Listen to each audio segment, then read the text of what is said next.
okay, by that time, 9 o'clock in the morning, you maybe have been up for 2-3 hours. Everything you've done that day has been touched by Pascal. Hello and welcome to Talking Theology, the podcast of Cranmer Hall in Durham. My name's Nick Moore, and in this episode we are speaking with Graham Tomlin, formerly Bishop of Kensington, and we're talking with him about his new book on Blaise Pascal, the man who made the modern world. I've got it here. Been enjoying reading this recently. Graham, welcome to Talking Theology. Oh, thank you very much for inviting me. I'm looking forward to the conversation. Thanks very much. Graham, could you introduce yourself? Tell us a bit about you. You're editor-in-chief at Seen and Unseen. Tell us a bit more about what that involves.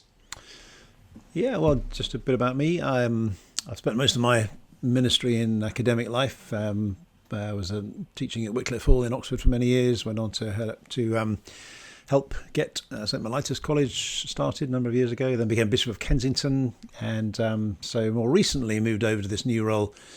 And a big part of what I do over the last 3 years has been to set up this new initiative, this new kind of based on a website called seenandunseen.com, which in a way is trying to bring the wisdom of 2,000 years of Christian thinking about life and God and society and humanity and all of that, and showing how that can interpret what's going on in our world today. So Seen and Unseen has, 5-10 articles every week, all looking at some aspect of contemporary culture or what's happening in the news or stories that everyone's talking about, and trying to bring a Christian wisdom to that. We also run a number of podcasts where we're interviewing sort of interesting people about faith, spirituality, and we have one called Re-enchanting, which is a really good podcast which tries to think how might a Christian faith re-enchant a rather sort of jaded secular world, as it were. And so yeah, it's been a really fun project to be part of, and just trying to articulate that kind of rich Christian vision of the world and give a bit of a commentary on what's happening in our world from a Christian perspective. That's great. And today we're focusing on your biography of Blaise Pascal, which was released just a short while ago. Could you tell us perhaps how you first became interested in Pascal and what made you interested enough to actually write a full-length biography? Yeah, well, I think I first read the Pensées of Pascal when I was a teenager. It's the kind of thing that, angst-ridden teenagers do, and, I kind of did. And I remember it made a bit of an impression on me at the time. And then I read it again later on when I was in the process of trying to work out. I'd just done a theology degree, was thinking about doing postgraduate, an MPhil, which became a PhD, and thinking, well, what do I do it on? And I'd focused on a theme, which was the theology of the cross, particularly in Martin Luther and St Paul. The idea that the cross doesn't just show us how we are reconciled to God, but also says something about the nature of God. And I was kind of looking for another conversation partner, and I was reading the Pensées at the time, and it suddenly struck me that actually Pascal had quite a lot to say about the cross and about Jesus Christ and about this as a means and a way of kind of knowing who God was, and God is. And so I wrote part of my PhD on Pascal, and so that got me into a particular part of the Pensées mainly. But I remember thinking at the time, this man has such an interesting life that one day I'd love to come back to write a biography of him. Now, in one sense, I had to kind of put Pascal to one side because I needed a job. And basically within theological curricula, there's much more demand for Luther than there is for Pascal. So I ended up teaching a lot on Luther and the Reformation period. And I remember a couple of years ago, suddenly dawning on me that 2023 was the 400th anniversary of Pascal's birth. And I thought, oh gosh, I've got to write this book now. This was in about 2021. Then I suddenly thought, hang on, there's no way I'm going to write and publish a book in 18 months. But it sort of seeded the idea in my mind. So I approached a publisher. They seemed to like the idea. And so I kind of went back to Pascal and did a lot more work and reading around it. And so the product is this book today. That's great. And you first encountered Pascal, the theologian, but the subtitle of the book is The Man Who Made the Modern World.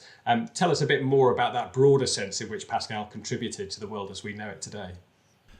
Yeah, as you say, it's a bit of a maybe controversial claim that Pascal is the man who made the modern world. And I suppose what I mean by that is that, he's not just a theologian, he's not just a philosopher, but actually his fingerprints are all over so many of the things that we kind of assume today. So if you think, just for example, you imagine you get up in the morning and you maybe look at your watch, see what time it is, you go downstairs, you get your breakfast, and while you're having your breakfast, you open your laptop, you check the weather, you check the news, do a few emails, maybe you get a letter through the post about your insurance premiums for your life insurance or your car insurance or whatever it might be.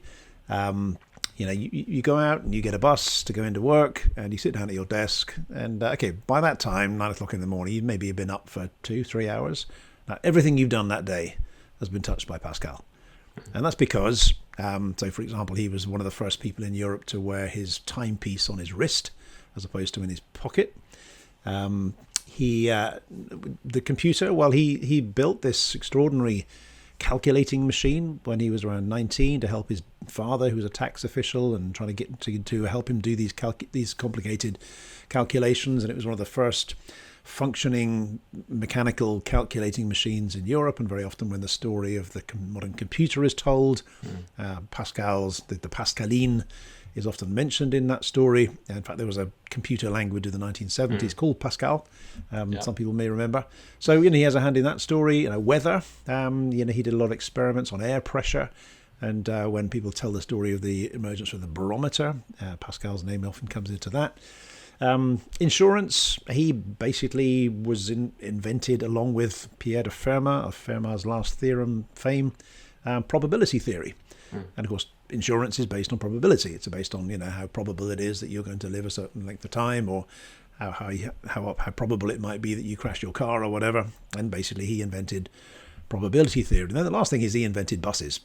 There's a little known fact about Pascal. He was one of the first. Towards the end of his life, he came up with this scheme to help, particularly the poor people of Paris, to get across the city. And he set up a company, got his friends to invest in it, had this idea that, the rich could get across Paris fine because they had their carriages, but what about poor people?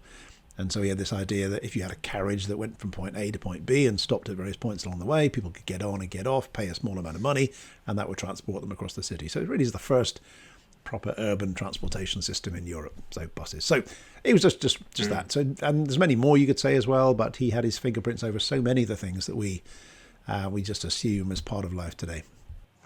It is amazing, isn't it? And he died before he was 40, didn't he? So he'd done all that in that time. So you've introduced us to Pascal, the scientist and the mathematician, as well as the theologian. Tell us a bit about how he held those things together.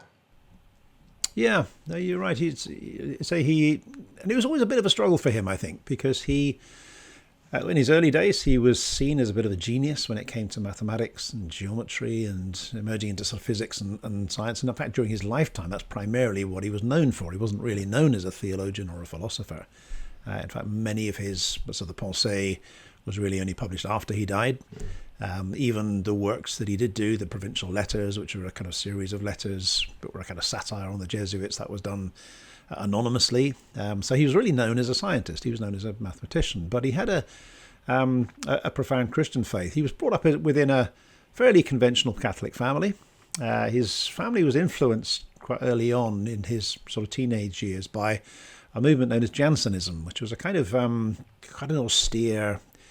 I think probably the equivalent we have here in England would be the Puritan movement of the sort of 16th, 17th centuries, and it's a kind of Catholic Puritanism, very sort of quite an austere form of Christian faith that his family was sort of converted to. His sister particularly was very strongly attracted to it, and he was too. And that was a bit of a tussle for him because the Jansenists always said, well, you must leave the world behind. You must sort of shun the world and go into the spiritual life. And there was a kind of convent in Paris that had a house just outside to the west called Port Royal, which his sister joined, and many of his friends were part of it.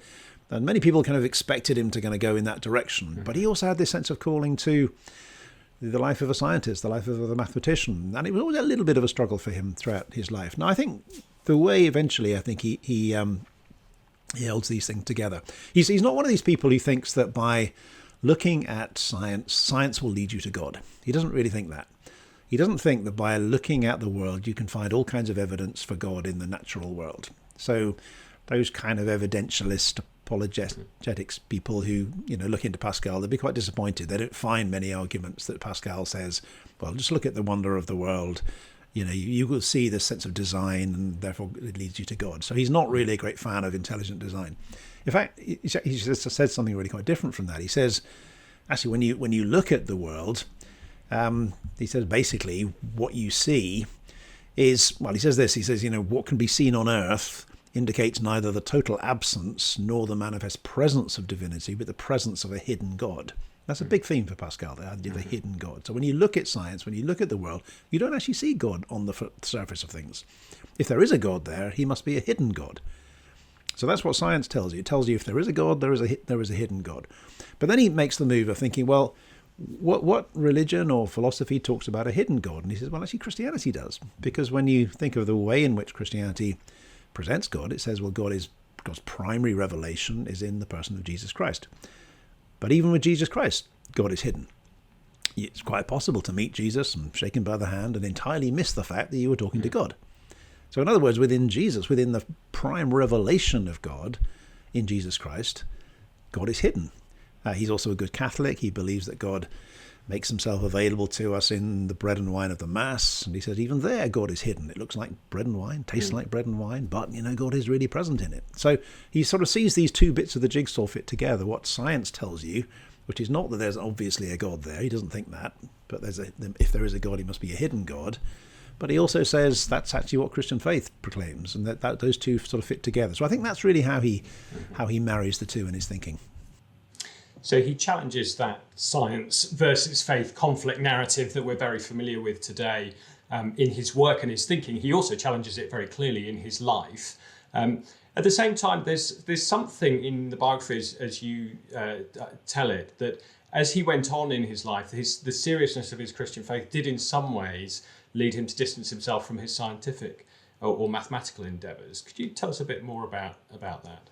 Yeah, and I mean, his sister, Gilberte, is an older sister who was kind of deeply influenced by the Jansenist movement. When she wrote a kind of life of her brother, and she tends to kind of view it through the lens of thinking, well, when Pascal became much more serious about his Christian faith, which happened after 1654, after an event which we'll probably talk about in a moment, he gave up science altogether.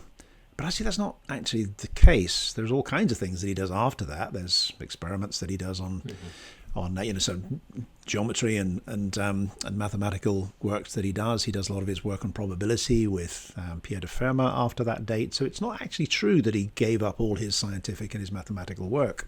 I think what it did do is it changed his priorities. And so as he became more serious as a Christian, he found two particular new things came onto his horizon. One was an intense desire to communicate with his kind of sophisticated, urban, urbane friends in Paris. How might I convince them that they will find their true happiness in God, not in playing tennis and gambling and womanizing and being a sort of witty man about town, all that kind of thing. How can I persuade them to take God seriously? So that's when he begins to write what became the Pensée, this great apology for Christian faith. The other thing he gets very fascinated by is the poor. He finds that as his Christian faith takes more deep root in himself, he wants to serve the poor. And he says, I love poverty because Jesus loved it. I love wealth because it affords me the possibility of helping the poor. And the buses experiment basically came out of his desire to think, how can I help the poor of Paris? Paris had doubled in size during the first half of the 17th century, which was fine for the rich, but it was a problem for the poor. And that's precisely why he was thinking up, innovative solutions as to how to help the poor. So in some ways you can see there the kind of marrying of the two, the entrepreneurial kind of, problem-solving kind of mathematician working alongside the deeply, profoundly grace-affected Christian. And it led to buses, putting it that way. So I think that's right. So it's not that he gave up his worldly, supposedly sort of worldly sort of scientific career, but I think they just found a different place in his life. It was still there, but it wasn't probably the most important thing for him from that. Yes. And a related tension in his writing is the tension between faith and reason. he famously has this phrase, "The heart has its reasons, of which reason knows nothing." I've seen that on social media profiles, perhaps justifying the latest love interest or something. That's not quite what Pascal meant by it. How did he understand that faith-reason relationship? Yeah, well, you're absolutely right. It's a common phrase. But Pascal has a lot of common phrases that we all kind of know about. The God of the philosophers, the heart has its reasons, of which reason knows nothing. And what he doesn't mean is romantic love. He's not really contrasting the emotion and reason at that point. What he is saying is that when he says the heart has its reasons, what he means by the heart is a kind of deep kind of instinct that we have that certain things are true that we cannot prove. So he says things like concepts like number or time or space or God. These are things you cannot prove. You can't logically argue your way towards them. You simply have to kind of assume that they're there. If you assume there is such a thing as number, you can start doing mathematics. If you assume there is such a thing as space and matter, you can start doing physics. If you assume there's such a thing as God, you can start doing theology. You can start living your life. And so he puts in this category, these certain things that are only grasped by the heart. He says, God is a being. God is such that can only be grasped by the heart, not by reason. And so when his contemporary René Descartes comes up with a kind of argument for the existence of God, which he does within the discourse of method and with his meditations, Pascal is not really convinced at all. He just thinks that is sort of cutting across categories. And so Pascal has this, now on the one side, he's a scientist. He believes in reason. He believes in argumentation. He believes in experiments and how experiments can really get you to the truth of the way things are in the world. He thinks that reason, experimentation is really valuable within the world of physics. He just doesn't think it's much use when it comes to metaphysics, because God is a different kind of being. God is not an object within the world that you can put into a test tube and you can analyze. You can't do an experiment on God in the way that you could about air pressure or about the existence of a vacuum. And so he makes this quite strict distinction between, if you like, physics and metaphysics, between theology and geometry and mathematics. And he says reason has a real place in one, but not so much in the other. Now, let's just add in one caveat to that. Pascal is sometimes accused of being a fideist. In other words, you just have to believe it. There's no reason behind Christian faith. He does actually think there are good reasons for believing in God. He thinks there are good reasons that push you in that direction. But the other thing he wants to say about reason is that our reason is compromised. We are fallen beings, and the fallenness of humanity touches our reason. And therefore we're not able to reason straight because our reason is twisted by our desires, by our hearts. And that's another sense in which he uses the word heart. In other words, our desire, we tend to reason ourselves towards conclusions that we want to be true. We believe what we want to be rationalise. We use exactly. that word, don't we? Yeah. Precisely, that's right, yeah. And so he's deeply Augustinian in his anthropology. He gets that from St. Augustine, which is his great theological hero. That our desires, unless grace begins to kindle in us a true desire for God and what is, the things of God, then our desires will always twist our reason in the wrong direction. So I think those are the sort of things he says about faith and reason. He has a real space for faith and for reason, but he configures them in a particularly important way. And just to pick up there, you mentioned René Descartes, who's sometimes known as the father of modern philosophy. It's incredible to think of these two figures walking around Paris at the same time, and they did actually meet, didn't they? I don't know if you want to say any more about their relationship or lack of. Yeah, that's right. I mean, Descartes was a little bit older than Pascal, and Pascal came to Descartes' attention kind of early on. Pascal's father was a bit of a figure in the kind of intellectual circles of Paris at the time. He wrote a bit of a critique of Descartes' discourse in method, which didn't endear Descartes to the Pascal family. He also then heard about this young upstart physicist, Pascal, who was writing, doing these experiments and doing proofs and mathematical and geometrical proofs. And in fact, they're quite similar, Descartes and Pascal. They're quite proud. They're both there's a touch of arrogance in both of them. They're both brilliant, and they kind of knew it. And so when they met, it probably wasn't going to go well, not just because their characters were quite too similar, but also because they did have very different approaches to things. So they did meet at one time, as you say.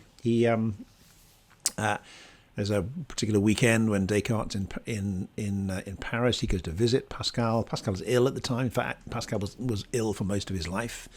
He once said he never had a day in his adult life without some kind of pain, which led to his early death. But so he goes to visit Pascal. Pascal's ill. He's lying in bed, and Descartes visits twice over the weekend. And they kind of talk about some things, as one or two of their friends nearby who report the conversation, but it was a bit awkward. And Descartes starts to lecture Pascal on what he should do to get better. And you know what it's like when you're ill and someone comes along and tells you what to be doing. It's not a great bedside manner. So it didn't go that well. So there was an awkward in the relationship, but they had a very different approach to things. So there's one point in the Pensée where Pascal says of Descartes, he says, Descartes, incertain et inutile. In other words, uncertain and useless. And I think that summarizes what Pascal thinks about Descartes. So Descartes, in the Discourse and Method, had the reason why he is thought of as the founder of modern philosophy is because of his sort of great statement, cogito ergo sum, je pense donc je suis, I think therefore I am, which is what he came to through a process of radical doubt. So of course Descartes, at one particular time, does this mental experiment where he tries to doubt everything that comes into his mind until he finds something he can't doubt. And the thing he can't doubt is the fact that he's doubting. In other words, the fact that he's thinking. So he said, that's who I am. I'm a thinking self, the thinking thing. And then he does a bit of a kind of complicated argument, which is a version of Anselm's ontological argument, which says, well, the first thing that the thinking self perceives outside itself is God. And then he comes to a kind of an idea of the existence of God at that point. But it's a kind of, Descartes doesn't talk about Jesus very much. It's a kind of God who is a philosophical argument.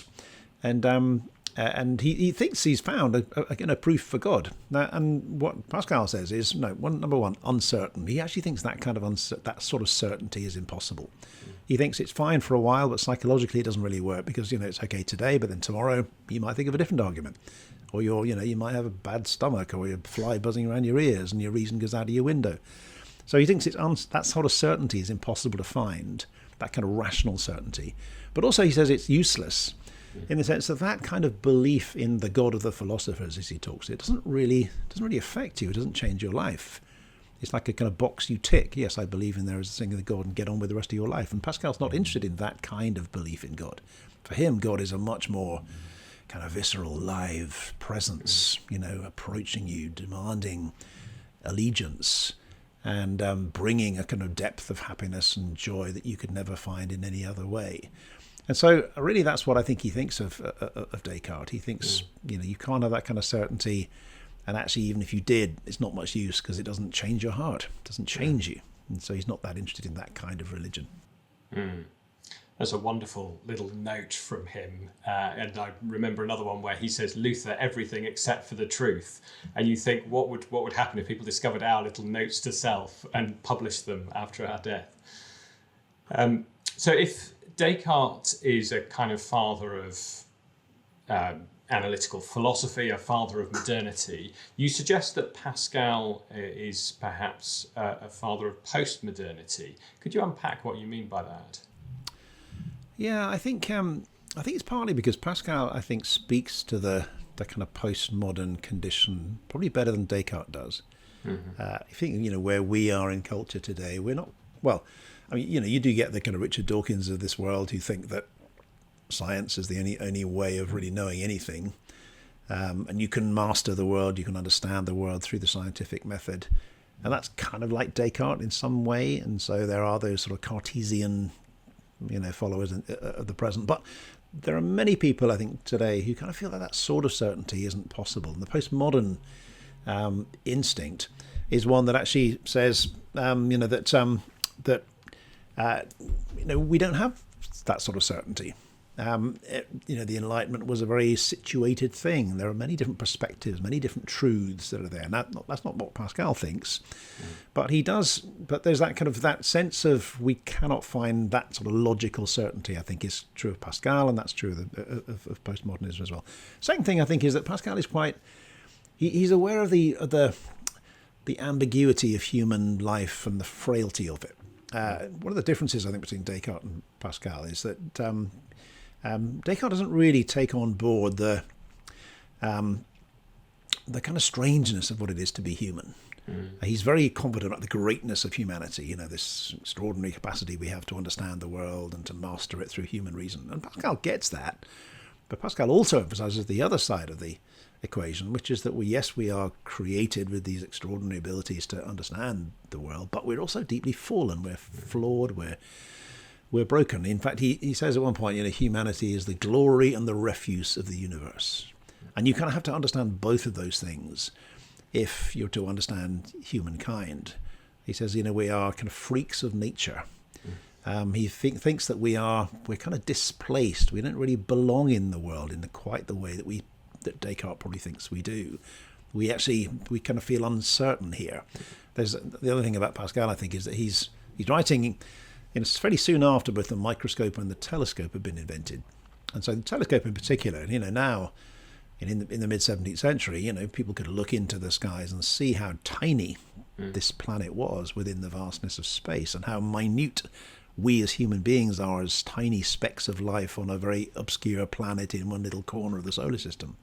And that solar system is one part of a vast, great reality beyond that.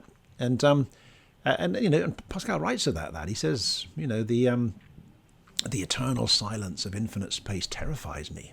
As he looks into the stars and the skies, that's not a comforting thing for him, as it might have been for sort of Luther and Calvin and Aquinas before him. For him, this is a slightly terrifying thing. The smallness, the insignificance of humanity. And so he gets that in a way that I think is a kind of very modern or perhaps postmodern thing. So I think he appeals to the kind of modern or postmodern experience probably better than Descartes does. But I think the other thing to say about that is that, yes, he is in some ways the father of, or one of the fathers of postmodern thinking, but it's also true he's not just that.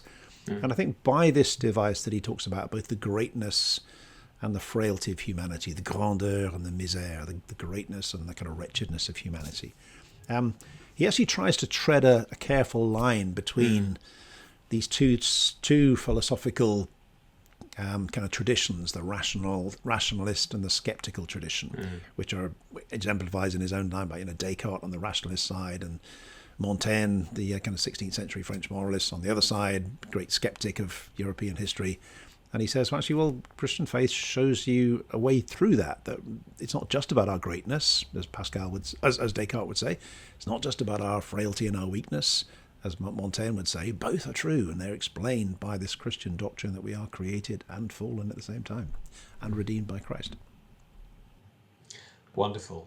Now, in the book, you give a whole chapter to what's called the Night of Fire, one of the most significant events of Pascal's life, and you refer forward and back to it throughout. Tell us a bit about what happened, how do we know about it, and how do you think it shaped Pascal? Yeah.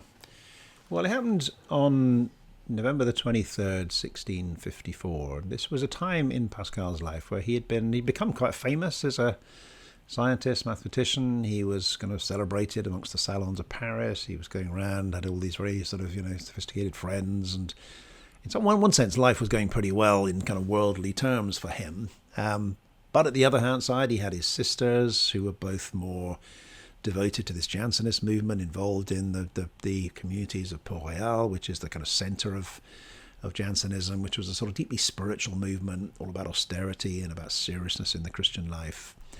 And so he's kind of torn a little bit between these two worlds. And he goes through this time of wondering what's the future going to be. And anyway, what seems to have happened is that on this particular night, September the 23rd, 1654, he was alone in his room in Paris, and he started to pray, and suddenly had this extraordinary, overwhelming experience of the presence of God. And this experience lasted about 2 hours, from 10:30 in the evening till midnight. And he never told anybody about it at the time. He had kept it secret. And the only reason we know about it is because he actually wrote at the time a kind of poem, a description of this experience, and he folded it up in a bit of paper. He then wrote out another version, slightly more sort of tidy version, and put them both into his in the lining of his jacket. And every time he changed his jacket, he would put it into the new jacket and so on. And when he died, the servant who was preparing his body for burial was cutting open the jacket and suddenly thought, oh, there's something there. What is it? And opened it up, and out came this bit of paper. And when his family and friends read it, they thought, oh, well, that kind of makes sense, because something shifted around that time in Pascal's life. And so this was an extraordinary experience of his. And I think the effect that it had upon him was to kind of radically, I mean, as I said earlier on, it didn't mean he shut down entirely his scientific and mathematical work, but it put them into a different perspective, that they were still important to him, but they weren't the most important thing. I think he sensed there was an element of intellectual pride in him, and that this encounter with Christ, with the God of Jesus Christ, was very significant in shifting the center of gravity of his life from himself as this sort of great celebrated figure towards the God of Jesus Christ. In fact, one of the things that you notice about the Memorial, which is this poem that describes it, is the focus upon this is the God of Jesus Christ, not the God of the philosophers, not Descartes' God. This is not the God he's encountered. He doesn't just come to some logical belief in the existence of God. He's met this God of Jesus Christ who has come to him and has addressed him. And so I think what happens is that he does shift his priorities from that time onwards. He has this particular focus on how is he going to convince his skeptical friends about Christian faith. And so he starts writing what he intended to become a great apology for the Christian faith. And he never finished it. And so what he would do is he would write little notes on bits of paper. Some of them are a line, some of them are a paragraph, some of them are like longer essays. He died age 39 in 1662, just 8 years later, without being able to finish this thing. And so when his family gathered these bits of paper together, they thought, well, what do we do? And they said, well, we'd better publish them. And so they published them as the Pensées, the thoughts of Monsieur Pascal on religion and various other subjects. And so when you buy a copy of the Pensées today, you buy this sort of collection of notes that he's written. And scholars, as you can imagine, have great fun in working out what order they would have come up with. And so I think that's one of the great results of the Night of Fire is the Pensées. There's also, he gets involved in the debates between the Jansenists and the Jesuits, and he writes these things called the Provincial Letters, which are still, he discovered a real ability for comedy. There are not many scientists who are comedians and philosophers, and so he writes this satire on the Jesuits, which is still genuinely funny today, even if the source of the argument is rather lost on many of us today. And this passion for the poor became a really big thing for him. So it just changes the landscape for him, and those I think are some of the effects of this particularly important experience for him. And that sense of public engagement is really significant, isn't it? That he was writing the Provincial Letters into a church controversy, the apology for people he could see, who he knew, who he thought really needed to be convinced fully into practicing Christian faith, as well as you say, his activities for ordinary people.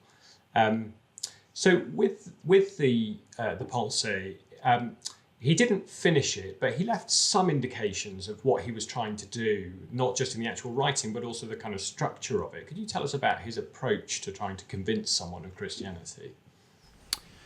Well, in a way, I think what's interesting about Pascal is he kind of starts from human experience. I think, well, this is what I think he would have done. Obviously, different people would read the Pensées in a different way, but I think he would have started with saying, and there's one Pensée that says, basically, everybody wants to be happy, without exception. This is a universal thing. Everybody wants to be happy. Nobody sets out in life to be miserable. But he says, we have this sense of happiness, but whenever we experience it, it just slips through our fingers. We have a moment of joy, but it doesn't last very long. And he says, well, why would we have an idea of happiness if we don't really know what it is, if we can hardly even grasp it? And he says, well, we only mourn the loss of something which we once had. He says, there's one Pensée where he says, nobody ever mourned the fact that they don't have three eyes, but the person who is blind is inconsolable. In other words, we mourn the loss of sight because we know that sight is something we were kind of meant to have, but nobody ever had three eyes, so you don't, wake up thinking, why haven't I got a third eye? So in other words, we only mourn the loss of something which we once had. And so he then goes to say, well, why? Maybe the reason why we have this idea of happiness, even though it's so elusive and so difficult to find, is because we once knew happiness. We were once in relationship with God, face to face, where we knew joy, where we knew certainty, where we knew happiness. And so he begins to start to kind of tease out this possibility. He asks questions all the time of people. He then I think sets this up. He then starts to goes into the theme of distraction. It's very fascinating. Big theme in Pascal is how distracted we are, how we spend all our time on trivial things like, well, in his day, games of tennis or billiards or gambling or whatever else it might be, to try and avoid thinking about the more serious things in life, thinking about the fact that we will die one day, thinking about the kind of frailty and weakness of humanity and so on. We avoid those things by filling our life with trivial things. We're distracted, and that speaks very powerfully to our day. We're probably the most distracted of generations. So anyway, he these are the kind of arguments he comes up with, starting from human experience and beginning to say, well, he drives people to think, why are we such a strange thing? Why are we this glory and refuse of the universe? What a freak is humanity. He gets us to think about the strangeness of the human experience. And then he tries to say, well, maybe the way to understand this is because, why are we both great and weak and frail at the same time? Because we're both created and fallen, but we have the possibility of redemption by Christ. And that's when I think he begins to move towards what I think probably would have been quite close to the heart of the argument, which is his great argument of the wager, which is a kind of argument that's trying to help people to kind of make that step of faith. So, So that's not roughly where he would go. I think he would lead towards. He doesn't think, again, you can prove God. He doesn't think you can, like Descartes does, strong arm people into belief in God. All he thinks you can do is to put people in a position where they might be able to be open to the touch of grace. Mm-hmm. So you've mentioned the wager. Let's just talk a little bit about that, because some people, it's the one thing about Pascal that almost everybody has heard of. And some people think that he is doing exactly that. He's trying to strong arm you because he's got you in a logical conundrum and you've got, therefore, to believe in God. But it's not quite how the wager is framed or how it works, is it? Tell us how you think he envisages it. That's right. So the wager is a long passage within the Pensée. In fact, it's not actually called the wager. He doesn't call it that. He calls it Infinity Nothing. That's the title of it, Infini Rien. And it's basically an argument which I think has been very often misunderstood. As you said, Nick, it was something which people often think is a kind of logical argument to make you believe in God, which I don't think it is at all. And I think the way it works is like this. In the wager, it's like he's having a conversation with a friend. And maybe this friend has been following the argument of the apology so far, has got to the point of thinking, well, there may be a God, but I'm not sure. There may not be a God. So that's kind of the person he's talking to. And Pascal, as I say, had done a lot of work on probability. He'd already done this work on probability theory and so on. And one of the things that he'd done with Fermat is work at a particular problem, which was the problem of the points. In other words, it was what happens if you're playing a game? Maybe it's a game of cards or a game of coin tossing or something like that, and people have bet on the outcome. They bet on player one or player two, and halfway through the game you have to stop for some reason. How do you allocate the stake? And some people say, well, you can't because it's just chance. But Pascal and Fermat both thought, well, you could actually work out, based on what's happened so far, the probability of the result in the future. Therefore, you could work out mathematically how to do that probability. Anyway, it occurs to Pascal in this conversation. He says, well, kind of life is a bit like that. He says, we are sort of on a journey. And if you like, we don't know the end of the game. And we're halfway through. We don't know where it is. At the end of the game, the result will be revealed. He says there's a coin will be tossed at the far edge of the universe. Either God exists or God doesn't. And he says to his friend, okay, what are you going to bet? And then the guy says, well, do I have to bet? Can't I just be agnostic about this? And Pascal says, no, you have to bet. In fact, you've already bet. Vous êtes embarqué. You've already embarked on the journey. He says, because you're already living your life either as if God exists or God doesn't exist. So you've already bet. The question is, are you going to change your side? And so the guy then says, is there any evidence to push me one way or the other? And Pascal says, well, there kind of is, but it's not hugely convincing. It's not enough to really force you 100% into one side or the other. There are good arguments for believing in God, but we all know that the heart is twisted and our reason is not straightforward and so on. So there isn't a hard and fast argument that can lead you in this direction. So the guy then says, well, what do I do then? And then Pascal says, okay, well, let's do the probability.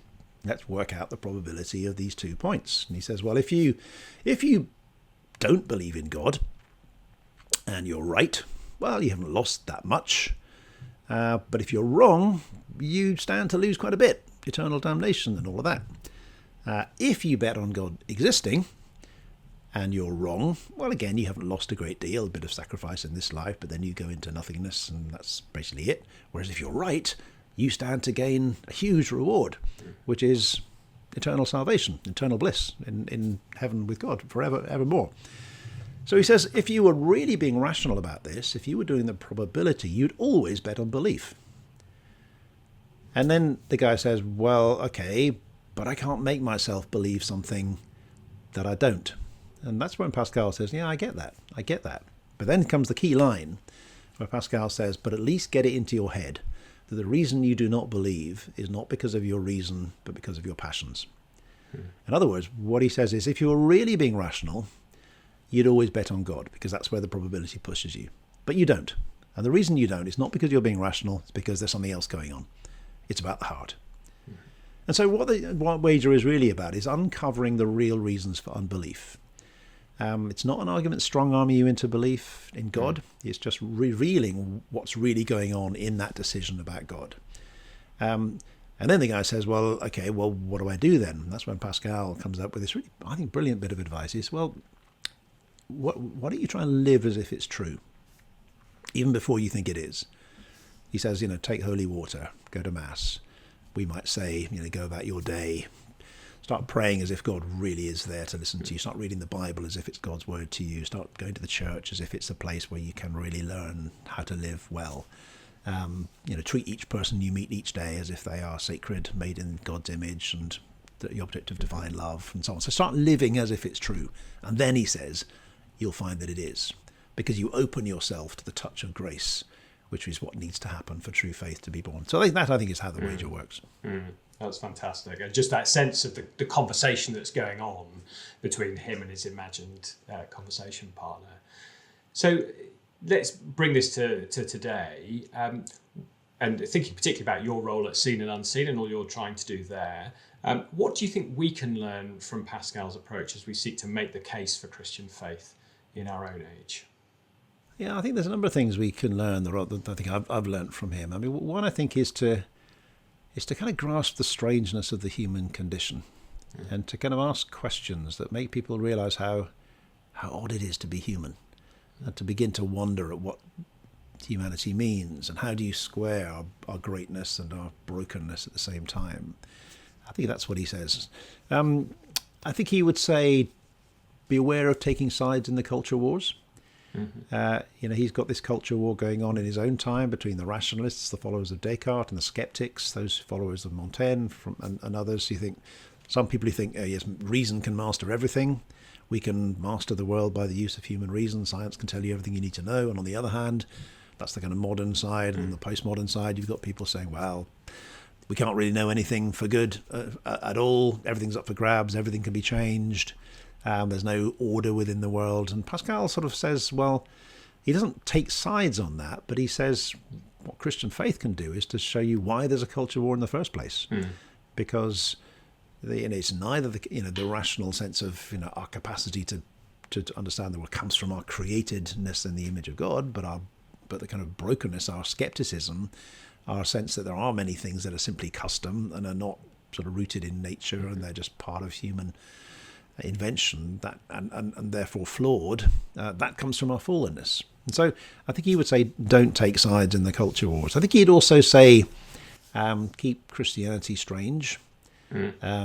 He says at one point, Christianity is strange. In fact, one of the chapters of the book is called just that again. Christianity is strange. It's not obvious.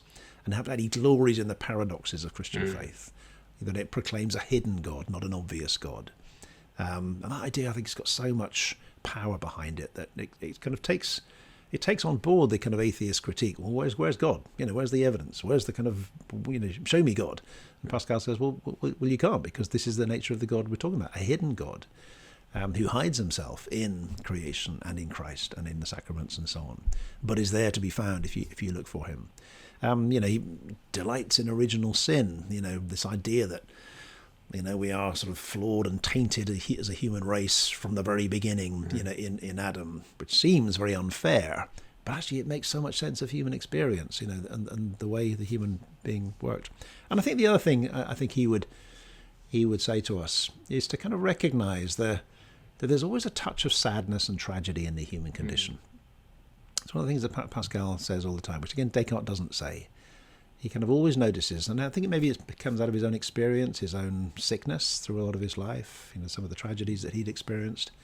He knows there's always a touch of sadness and tragedy in the human experience, which comes from our fallenness. And that many of our sort of political and philosophical systems are trying to kind of overcome that sense of sadness and get rid of it. But he says this side of the new heavens and the new earth, we will never get rid of that sense of sadness and tragedy.